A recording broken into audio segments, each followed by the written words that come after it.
Welcome back, Forts fans. We're going over the brand new patch notes that just dropped today, update 1.7. First impressions. If you're new here, consider subscribing, hit that notification bell and the thumbs up. You're watching Synergy Gaming TV. I'm your host, Synergy, and we'll see you in the video.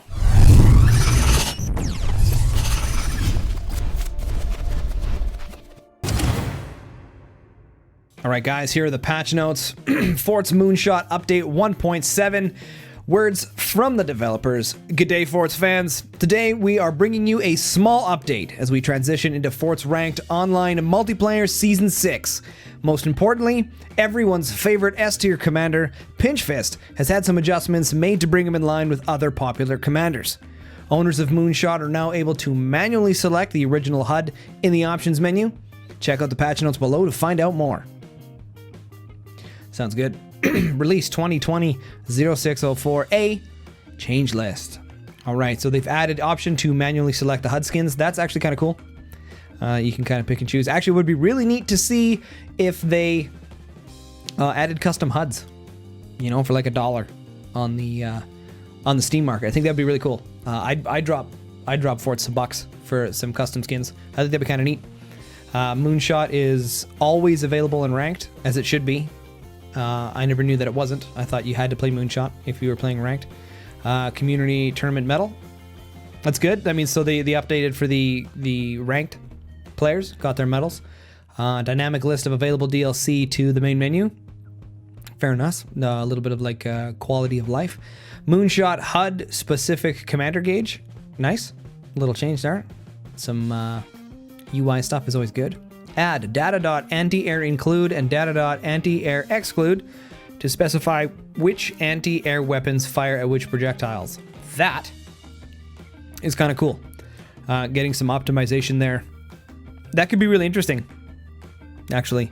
That could even possibly force manual control of AA, of flat cannons and stuff like that, which I think would be a fantastic change. Not forcing you to have to control it manually, but if you wanted to optimize where they were shooting, you would control them manually. I do that for flaks. I don't usually let my flat cannons fire automatically, mainly because they get door sniped all the time. So anytime someone's got rockets or whatever, or nukes, and I'm using flat cannons to help defend, I manually control them. And you'll see so many times that when they get fired, someone fires a sniper shot, because the timing is as soon as the weapon, you know, the rocket gets fired, then the doors open and the flat cannon shoots. So I manually control them to stop the doors from opening. The sniper shot goes through, then I open the doors and fire at whatever it is I'm trying to take down. I think that's pretty cool. Balance. All right, Pinchfist removed 100% energy reclaim. That is very interesting, actually. So it's looking like he's going to keep the metal reclaim, but not the energy. That could change builds. Already rush builds, having to put in additional turbines, which would slow things down, which would bring him more in line. I think that's a really cool change. It's not OP, but it's not like detrimental to him. Balance. Pinchfist. Damage reduces metal reclaim down to default. So I'm assuming that means that if anything takes damage and it's not at 100%, then when you go to sell it off to reclaim the metal from it, because you don't get energy anymore, you'll get the default amount instead of 100%. That's really cool, actually. That's really, really cool. I like that. That's such a good balance. It doesn't wreck Pinchfist, but it makes him more consistent. I like that. Balance. Pinchfist removed 25% repair discount. I wholeheartedly agree with this. I do think that the 25% repair discount was like a Pinchfist thing. I mean, that's kind of what he does, right? Is trying to pinch the pennies, so to speak. I think that's really interesting that you lose the repair discount. However, you are gaining, I believe it's an additional 10% of metal production. So it kind of was like a double whammy. You're gaining extra metal and now you're also saving on the repair. So those are actually really good changes to Pinchfist. It doesn't ruin him. You can still rush. You'd have to change the builds a little bit. Some additional turbines somewhere in there, so you can't be crazy fast at rushing, but you're still faster than other commanders. That's going to be very interesting to see what the community comes up with. Balance. Machine gun overheats after 3 consecutive bursts, down from 4. I think that is a fantastic change. That actually ties into the one up here, the add data, anti-air include and exclude. This actually would allow you to consider manually firing at targets. Now, I'm going to assume that these files up here are going to help prioritize what anti-air shoots at.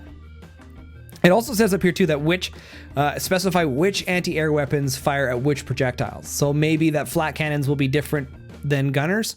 Hard to say, but that could be very interesting. That could also force manual control of AA, which would give top tier players like a little bit more of a skill curve, right? So you can differentiate the top players by who can manually control their AA better.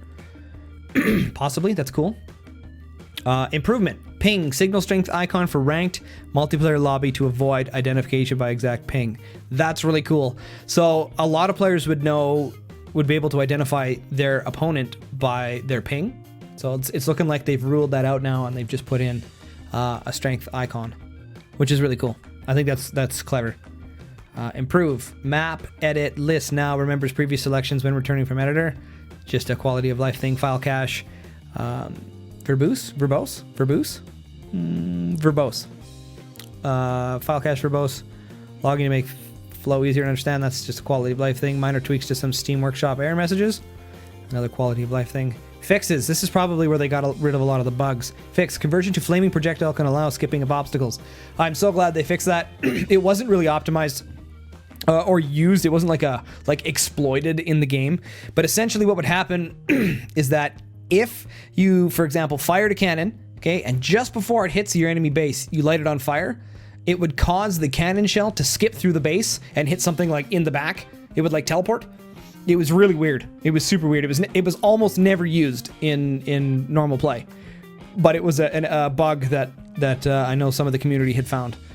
Fix. Press a closed door key before firing, allowing shooting to fire through closing doors. That was actually found. That was an exploit that was found from the AI tournament that was held. I casted that one with Incursus, actually. Him and I with Nosehead did that. Was really cool. But we noticed that because the bots or the AI had, I think it was 12,000 APM, 1,200 APM, 12,000, something like that. It had 12 in it, 12 and some zeros. So what would happen is the doors, they would spam the doors so much that the door would open and then close, and then as it was closing, you could fire right through it. So they were doing that with snipers. So like the AI couldn't door snipe a sniper because the door was barely open. So the fact that they fixed that now, so the door has to open all the way and then you can close it. That was just a quality of life thing to be fixed. Obviously, some of the higher tier players had found this exploit and were using it. Storage is available while a device is being deleted. Instant storage exploit. So they fixed that one as well. Literally self-explanatory. As the device was being deleted, it gave the storage. But there was an instant storage exploit they just fine-tuned out. High rate of fire weapons don't produce projectiles at consistent frame intervals. I'm not sure exactly what that means. It makes me wonder if they fixed the shotgun glitch. I think they patched that out earlier. I'm not sure. AI scripts can be recorded outside of sandbox, allowing other AI to interfere. Okay. Just a quality of life thing. Replay keyframe out of sync. Not important. Restarting sandbox after build _fort. Not important. Build fort can use. Not important. Crash when fort POS is no longer valid. Not important. AI can build out of order when recording is active. Oh, that's kind of neat. It's going to be really interesting to see what we see in the next AI tournament. That's actually kind of cool. Some workshop verbose logging pathing references. Okay, not important. Several published field string params. Not important. Previous replay selection was not remembered after returning back from a replay. That's just a quality of life thing. That's cool. Shotgun reload animation sprite wraps, giving away position. I was unaware of that. So they fixed that. Architect's highlights. Highlight sprites not active, not showing when active. Okay. Minor quality of life thing. Cool, they fixed that. Flak projectile continues when it collides with the terrain. I didn't even know that was a thing. So I guess that it wasn't splashing. Not sure. Never noticed. Can build 100% turbine behind terrain on Team 1 side of vanilla. I remember I watched some videos posted in the Discord actually of that. They were doing some janky builds, so it was just a map fix, I'm assuming, to correct that out. Link scrap content button shows build time rather than scrap time. Okay, I didn't even know that was a thing. Projectile and device textures are not clamped. I also didn't know that was a thing. Weapon angle control keys will work while a weapon is being fired. I don't know why you would want to do that, but that's good that they fixed it. Tech building typos in Russian translation. That's good. Howitzer does no damage to Magna Beam and Fire Beam. I didn't know that was a thing either. That must have been situational, because I've never noticed that in a game. Tutorial 1. On sandbag deletion, you are prompted to rebuild the machine gun but can't. Tutorial 2. Delete machine gun and you can't rebuild it. that must have been really frustrating. Build MG after mortar bombardment hides the HUD for mortar. And tutorial 2. Incendiary mortar misses the wood. Okay, cool. So they fixed some tutorials. Really important. Really important. Fix penguin. That's the map penguin, I'm assuming. Prevent detachment under ledges to prevent core swing. That's good. Map fixes. You just don't need the cheese. Ranked host closes lobby when someone at limit joins. That must be just a quality of life thing for ranked matches. Restarting Moonshot campaign. Mission causes a replay desync. I'm good they fixed that. Pinch fist half cost firing icon during active is not shown on all weapons. I didn't even notice that.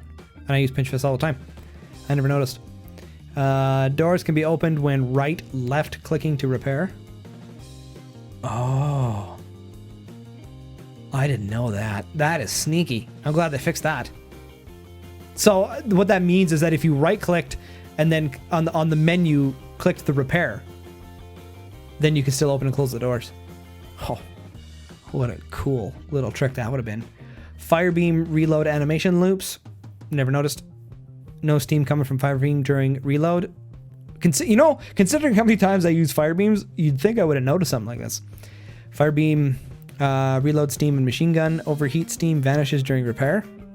I didn't know that. Weapon reload icons don't show during video capture. Never noticed that. I don't use the game's video capture. I use my own video capture. So that's probably why I never noticed. Process crashes during exit if existing instance is found. Quality of life thing. Build cost of rocket inconsistent with upgrade cost of EMP. When would that be a thing? That's interesting. That was even different. But that's good that they fixed it. Compressed thread with active can crash while trying to say replaying world disruptor. Okay, quality of life thing, I guess. Expire time has no effects for beam weapons. Oh, so that means if the map was ending but the beam weapons were still firing, is that what that means? Then they would keep doing damage? That doesn't make any sense. I'm not sure what that means. Expire time. That's obviously a command. Expire time has no effect on beam weapons. Interesting. Can't open doors for missiles through portals. I have run into that one a few times before. So usually when you're firing through a portal, right? If you have a cannon, then a portal, and then a portal somewhere else, and then doors, that when you go to fire the cannon, the game recognizes you're trying to fire through the portals and opens the doors. But I never did it for missiles. I shouldn't say never did it, but had a hard time doing it for some reason. It's just like the missiles didn't work. Remove end console command. Restart now required to record again. Okay, quality of life thing. I wonder why they did that. That's interesting. Moonshot specific dynamic main menu and pack. No, they removed it. Oh, because Moonshot's no longer a thing, right? We're just at Forts now. Moonshot's been out long enough, I guess. That's kind of cool. Thanks for playing Forts. Cheers, Nick. Well, there you have it, guys. Those are quick runarounds on the patch notes. I really like what they did with Pinch Fist. I don't think they broke him. I think they just dialed them in. That is actually, I'm so impressed. That is such a good way to balance them out. So I got some inside information that Pinch Fist was picked approximately 50% of the games played, with Overdrive at 30%-ish, give or take, plus or minus some percent, but 50% of games. But I think that these are a great way to dial them in while still keeping him unique. I think that's perfect. I think if they would have done any more to Pinch Fist, in my opinion, they would have ruined him completely. I mean, that's just, again, these are first impressions. So assuming that Pinch Fist doesn't change anymore, now we can bring up the other commanders that are weak, that are quite weak.